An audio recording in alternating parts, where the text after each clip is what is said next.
রংপুর সেক্টরের আওতাধীন 4টি জেলা রয়েছে। এখানে রংপুর, কুড়িগ্রাম, লালমনিরহাট এবং গাইবান্ধা, এই 4টি জেলায় রংপুর সেক্টরের বিজিবি সদস্যরা মোতায়েন থাকবে। এখানে সিটি কর্পোরেশন সহ 27টি উপজেলা রয়েছে। এই 27টি উপজেলার মধ্যে 26টি বেস ক্যাম্প করে আমাদের 74টি প্লাটুন, অলমোস্ট 3000-এর কাছাকাছি জনবল এখানে মোতায়েন থাকবে।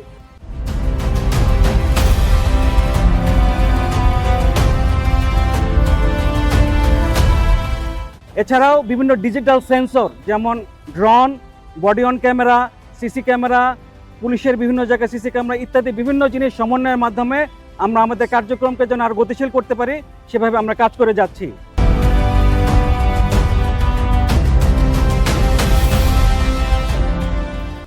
নিশ্চিত নিরাপত্তা নিশ্চিতকল্পে আমাদের বিভিন্ন স্থানে তল্লাশি কার্যক্রম অলরেডি চালু হয়েছে, আপনারা দেখতে পাচ্ছেন পিছনে।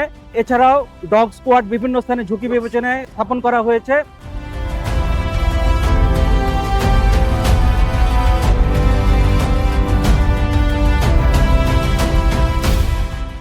সীমান্তে আমাদের 4427 কিলোমিটার বর্ডার, এই অংশের নিরাপত্তা জোরদার করা হয়েছে।